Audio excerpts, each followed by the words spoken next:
Mega Noticias con Paco Ramírez.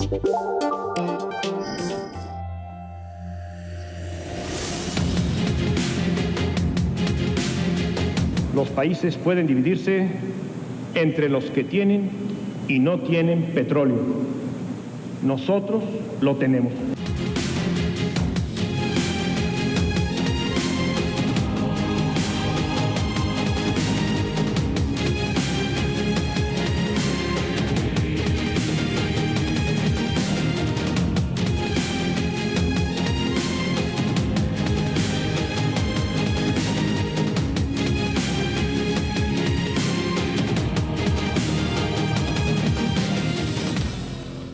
Complicado el tema de los aranceles, la relación bilateral, la revisión del TEMEC y justo hoy se firman las leyes secundarias del sector energético y se envían al Congreso para su aprobación. Sepultan la mal llamada reforma energética de Peña Nieto, esperando, claro, que no nos traiga más complicaciones económicas y mucho menos con Estados Unidos como en la anterior administración.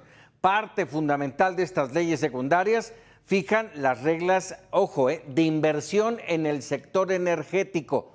Remarcan la generación eléctrica en 54% en poder de CFE, que, ojo, no genera tanto y por ende ya consideran en ese porcentaje la producción de algunos independientes. Y 46% en los privados. Se abre la ventana de oportunidad que valdría la pena sopesarla en el tema del TEMEC. Convierte a Pemex y a CFE de empresas productivas del Estado a empresas públicas. ¿Qué implica? Aseguran que serán aún más productivas. ¿Será? Aseguran que también que se recupera el sentido público de esas empresas como garantes de la provisión de energía y de la soberanía nacional. ¿Soberanía energética? Esperemos que no solo sea una ilusión. Déjeme darle un dato. 70% del gas natural que requiere México para la generación de electricidad es importada de Estados Unidos. El cambio debe tener, por supuesto, cosas buenas, sobre todo en el entorno de este Plan México y de la necesidad de permitir la participación privada para que todo fluya. ¿Qué representa Pemex y CFE que se conviertan en empresas del pueblo?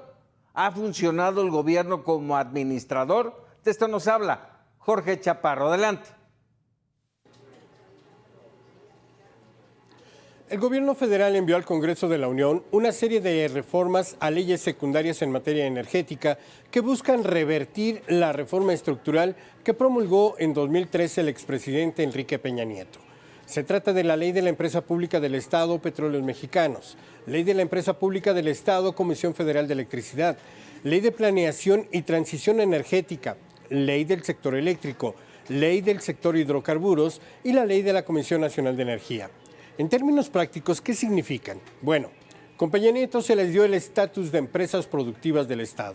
Es decir, son compañías propiedad del Estado mexicano, pero se administrarán como privadas. Su objetivo es lograr la rentabilidad, es decir, que dejen ganancias y no pérdidas. Durante 5 años, tanto Pemex como la CFE laboraron así, pero el gobierno las usaba para obtener recursos cada vez que necesitaba, por lo que las tasas de lo que denomina el derecho petrolero para el bienestar, que ahora incluye los impuestos de exploración, extracción y utilidad compartida, será del 30% de la utilidad por comercialización de petróleo y del 11.63% para el gas natural. Imagina una empresa que de entrada debe pagar 40% de sus ingresos solo en impuestos. Tarde o temprano va a cerrar. La reforma de Peña Nieto declaraba a la CFE y a Pemex como empresas productivas del Estado para permitir la participación de inversión privada en hidrocarburos y electricidad. Aunque las nuevas leyes contemplan a ambas como empresas públicas del Estado, se mantendrán algunas inversiones con privados. Por lo pronto, se anuncia el plan de inversiones de CFE hasta 2030, que proyecta un estimado de $23.400 millones de inversión. En el caso de Pemex, al cierre del primer trimestre de 2024, registró ventas totales por 405.9 mil millones de pesos, 3% menos que en el mismo periodo de 2023. La empresa dijo que esto fue porque bajaron las ventas nacionales y la exportación. El rendimiento neto, luego de pagar impuestos, fue de 4.700 millones de pesos contra los 56.000 millones del primer trimestre de 2023. Todo esto mientras el precio internacional del petróleo promedió $71.9 por barril, 9% más que en el mismo periodo de 2023. Es decir, vendemos petróleo más caro 10%, pero la utilidad fue menor. Peor aún, un análisis del diario El Financiero señala que desde 2019 y hasta el fin del sexenio anterior, la petrolera perdió 1.3 billones de pesos. Así que menudo favor que le harán al pueblo de México si estas empresas no se vuelven rentables y generan ganancias. Les seguiremos inyectando recursos que al parecer para los gobernantes son infinitos. La información que tengo, volvemos al estudio.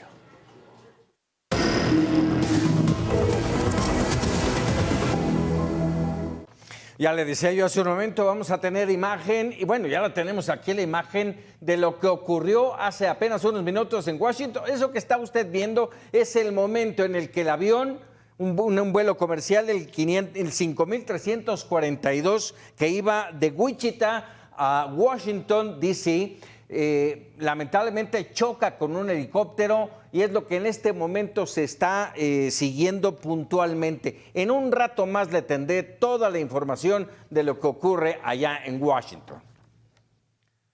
Y establecemos ahora comunicación con Gonzalo Monroy, director general de la consultoría GEMEC y buen amigo de Mega Noticias. Gonzalo, siempre puntual para los temas energéticos. Muy buenas noches. Danos una primera mirada, una primera opinión de lo que firmó hoy la presidenta, estas leyes secundarias en materia energética. Querido Paco, qué gusto platicar contigo y con toda tu audiencia. Y mira, es muy importante decirle a la gente que sí, hoy vimos el evento de la firma de estas iniciativas. Sin embargo, las iniciativas no han sido mandadas ni a la Cámara de Diputados ni a la Cámara de Senadores. Al día de hoy no hay iniciativas.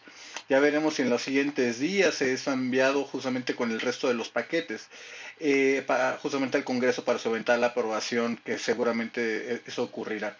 Te puedo también comentar que durante varias semanas ya se habían empezado a filtrar varios bosquejos, borradores de varias leyes.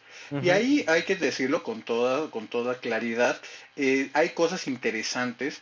Hay cosas que falta ver, obviamente, a la iniciativa final para ver qué cosas se quedaron, qué cosas fueron modificadas durante este proceso deliberativo, al menos dentro de la Administración Pública Federal. Déjame darte algunos bosquejos de qué cosas son las que llaman más la atención. La primera y quizás la más importante es que se cambió la Constitución, se cambió todo para que no cambiara gran cosa. Se va a mantener el mercado eléctrico mayorista, se permite la inversión privada en generación, comercialización, todo lo que no sea transmisión y distribución.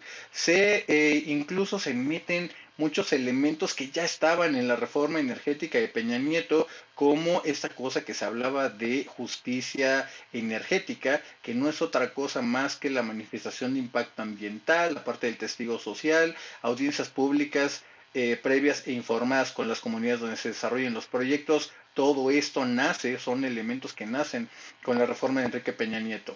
De forma más sorprendente, Paco, es que a pesar de lo que dice el discurso, se abren los espacios de que se puedan reanudar las subastas o licitaciones eléctricas, que fue una de las primeras cosas que canceló la administración de Andrés Manuel López Obrador. Obviamente, como de nuevo hay que repetir solo a la gente, esos son borradores, falta ver cuál es la versión final para poder ser evaluado.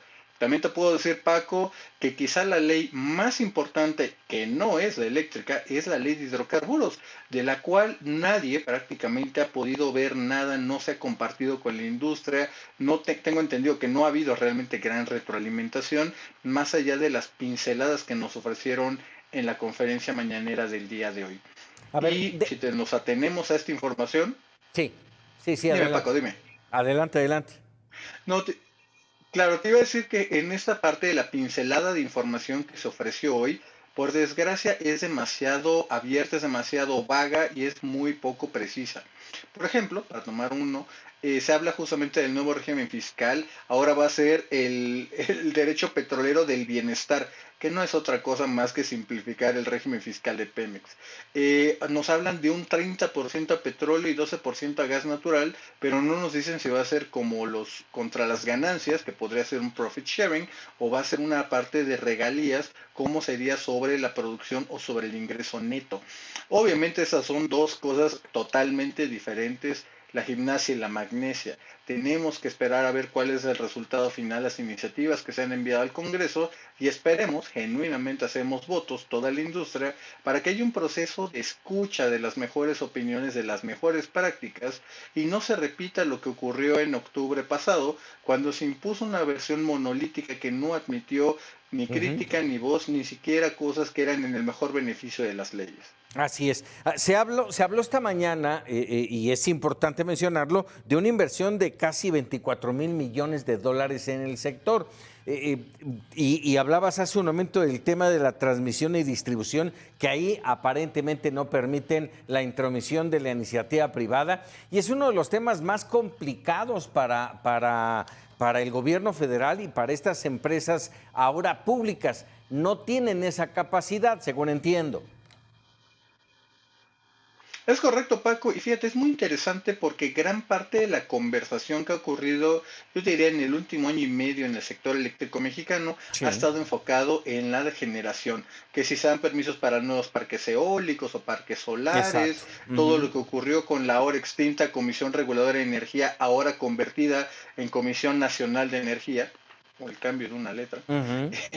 Tendremos que ver si hay estos cambios realmente positivos. Sí. Te puedo decir que esta cantidad que parecería muchas inversiones, la realidad es que es insuficiente para lo que se ha prometido o al menos se ha planteado con respecto al Plan México. El Plan México requería inversión prácticamente del triple. Exacto. Obviamente el Estado mexicano no tiene la capacidad ni los recursos para hacerlo por sí solo. Veremos justamente de nuevo, hasta que veamos la iniciativa, cuáles son los verdaderos espacios de oportunidad, donde hay áreas donde se puede trabajar de la mano con el Estado mexicano, o bien que otras inversiones busquen otros destinos de inversión. Déjame por último, Gonzalo, porque el tiempo se me va encima. A ver, en este entorno, ¿cómo entender cuál es la radiografía en este momento de Petróleos Mexicanos, de Pemex? ¿Cómo estamos? No hay otra forma de llamarlo que esto es como si fuera un paciente terminal, Paco. Y no estoy exagerando.